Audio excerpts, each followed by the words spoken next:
नमस्कार दोस्तों, आप सबका एक बार फिर से बहुत बहुत स्वागत है मेरे YouTube channel any time Sumit में।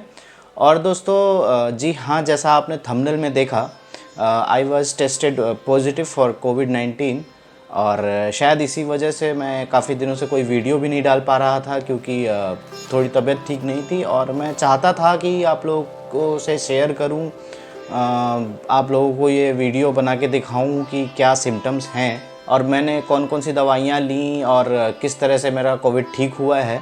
यकीन मानिए दोस्तों, मैं बिल्कुल भी ऐसे कंडीशन में नहीं था कि वीडियो बना पाऊँ और बिल्कुल ही मन नहीं था वीडियो बनाने का। दोस्तों थोड़ा लेट सही, बट जो मेरी कोविड-19 की जर्नी रही ये 18 दिनों 20 दिनों की, वो आज आपसे शेयर कर रहा हूँ।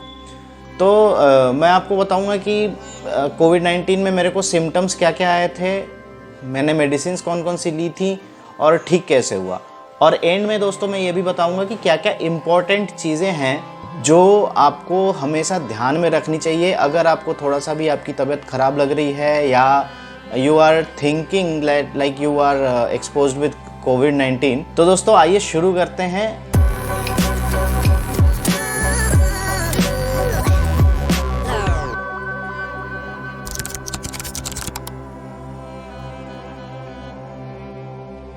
बात करते हैं सबसे पहले कि सिम्टम्स की। उससे पहले मैं आपको ये एक छोटा सा क्लिप दिखाता हूँ। जब मैं टेस्ट देकर आया था, कोविड-19 के लिए टेस्ट सैंपल देकर आया था, उस टाइम पे ये एक छोटा सा क्लिप मैंने रिकॉर्ड किया था, तो ये आपसे शेयर कर लेता हूँ।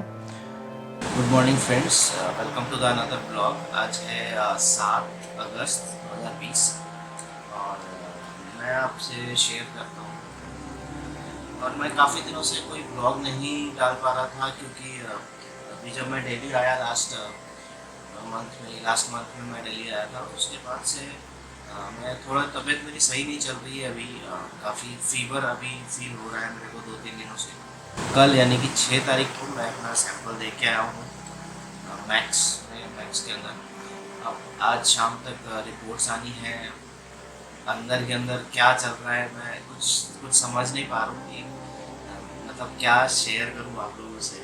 तो ये सिचुएशन था उस टाइम पे और मुझे पता भी नहीं था कि मैं कोविड पॉजिटिव हूँ कि नेगेटिव हूँ, और वेट कर रहा था अपने टेस्ट रिज़ल्ट का। खैर अब मैं आपको बताता हूँ कि मेरे को सिम्टम्स क्या क्या थे और किस तरह से मैं कोविड का टेस्ट कराने गया।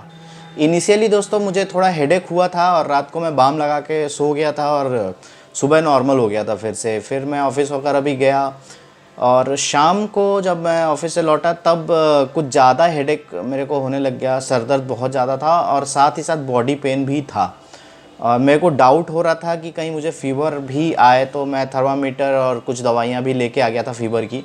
अब वो बॉडी पेन और सर दर्द जो था वो नेक्स्ट डे ख़त्म हो गया और फ़ीवर आना शुरू हो गया। फिर दोस्तों 2-3 दिन तक फ़ीवर आया, 2 दिन मेरे को फ़ीवर आया। जब दूसरा दिन भी फ़ीवर आया तब मैंने सोचा कि टेस्ट करा लेना ही ज़्यादा अच्छा है। एक तो मैं यहाँ पे दिल्ली में अकेला रहता हूँ, तो थोड़ा सा मुझे भी डर था कि अगर कोविड हुआ और मैं बाहर जाता आता रहा तो दूसरों को भी फैला दूँगा।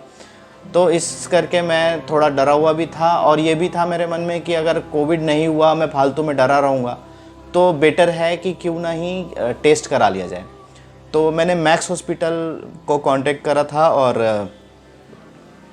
और वहाँ जाके ही मैंने टेस्ट कराया था। टेस्ट में कोई ख़ास प्रॉब्लम नहीं होती है। उन्होंने नेसल स्वैब, एक स्वैब होता है और उससे वो नाक से वो सैंपल लेते हैं और एक गले से सैंपल लेते हैं। RT-PCR टेस्ट इसको बोलते हैं। हालांकि एक रैपिड टेस्ट भी होता है, बट वो सरकारी डिस्पेंसरीज़ में जाकर होता है और वो अभी उतना ऑथेंटिकेट भी नहीं है जैसा कि कुछ लोगों ने बताया था। तो मैं मैक्स को ही कांटेक्ट किया कि चलो अगर कोई और भी प्रॉब्लम होगी तो टेक केयर हो जाएगा, देख लेंगे वो लोग। तो ये मेरे इनिशियल सिम्टम्स थे कि सर दर्द होना, बॉडी पेन होना और फिर फीवर होना। बट धीरे धीरे जैसे जैसे फीवर होता गया, 1-2 दिनों तक मुझे फीवर और रहा, तो मेरे को टेस्टलेसनेस भी हो गया। कुछ खाने का, किसी भी चीज़ का टेस्ट पता नहीं लग रहा था। हाँ, ये पता लगता था कि नमकीन है या मीठा है, बट ये नहीं पता लगता था कि क्या चीज़ खा रहा हूँ। जैसे सब्जी खा रहा हूँ तो किस चीज़ की सब्जी है, बस बिल्कुल ऐसा लगता था कि कुछ खा रहे हैं बस। और स्मेल भी किसी चीज़ की नहीं आती थी। मेरे पास बाम हमेशा ही होता है ज़्यादातर टाइम, तो मैं बाम भी स्मेल करके देखता था, बट मेरे को बिल्कुल भी स्मेल नहीं आता था बाम का। तो 4 दिन मुझे फ़ीवर रहा, 5वें दिन मेरे को फ़ीवर नहीं आया, और एक दिन बीच करके फिर से 7वें दिन मेरे को एक बार थोड़ा सा फ़ीवर बढ़ा था, बट फिर उतर गया, और उसके बाद मेरे को फ़ीवर नहीं आया।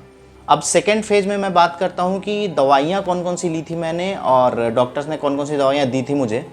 तो एक पैरासीटामोल डोलो 650 mg का दिया था उन्होंने कि जब फ़ीवर बढ़ेगा तब खाना है, हमेशा नहीं खाना है। जब भी फ़ीवर 100 क्रॉस करने की, लाइक 100 के आसपास पहुंचेगा, तब वो मुझे पैरासीटामोल खा लेना था। प्लस एक अजिथ्रोमाइसिन एंटीबायोटिक था, जो हर रोज़ सुबह एक खाना था मुझे। साथ ही साथ विटामिन सी की गोली और मल्टीविटामिन की गोली उन्होंने मुझे, डॉक्टर ने दी थी। तो ये 4 दवाइयाँ थी जो मैं खा रहा था, और 5 दिनों तक मुझे ये एंटीबायोटिक खाना था, और पैरासीटामोल सिर्फ तभी खाना था जब फ़ीवर बढ़े।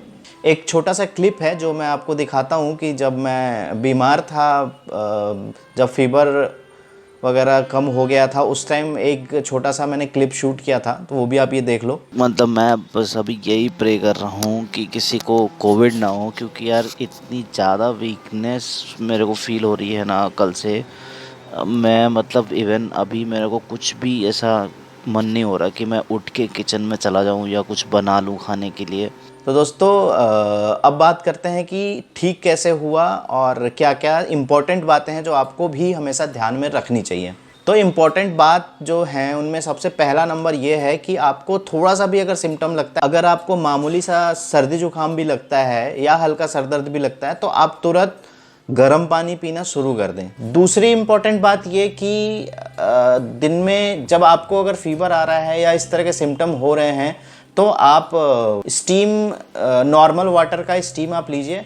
ये सारे प्रिकॉशनरी मेजर्स हैं। मैं ये नहीं कह रहा कि इससे कोविड ठीक हो जाता है, बट ये सारे प्रिकॉशनरी मेजर्स हैं। इससे आपको काफ़ी अच्छा फील होगा और फ्रेश फील होगा, तो आप जल्दी भी ठीक भी होंगे। अगर आपको सिम्टम्स आ रहे हैं या कुछ भी प्रॉब्लम लग रहा है और आपको लगता है कि किसी ऐसे आदमी से बात किया जाए जिसको जो इस चीज़ को फेस कर चुका है, तो आप feel free to text me any time. आप इंस्टाग्राम पे जाके कभी भी मुझे मैसेज कीजिए 24/7। मैं कोशिश करूँगा कि जल्द से जल्द आपको रिप्लाई करूँगा मैं। दोस्तों चैनल पे बने रहिए नए नए वीडियोस देखने के लिए, और मैं विश करता हूँ कि आप सब जहाँ भी रहें स्वस्थ रहें। जल्द ही मिलता हूँ आपसे दोस्तों एक नए वीडियो के साथ। तब तक के लिए गुड बाय, जय हिंद।